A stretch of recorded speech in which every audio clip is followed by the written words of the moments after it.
Senga bir hikoya aytib beraman.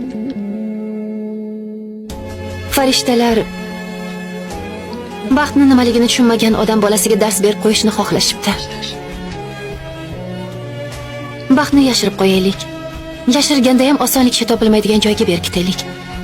Natijada odam uni izlasin, topishga harakat qilsin, qiynalsin va oqibatda baxtni qadriga yetsin deyishibdi.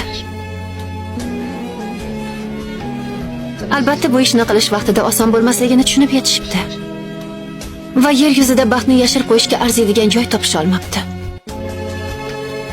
Bittasi dog'ni eng yuqori cho'qqisiga yashiraylik desa, boshqasi yo'q, aksincha ummonning eng chuqur joyida saqlaylik debdi. Albatta bu fikrlarni ma'qullashmabdi.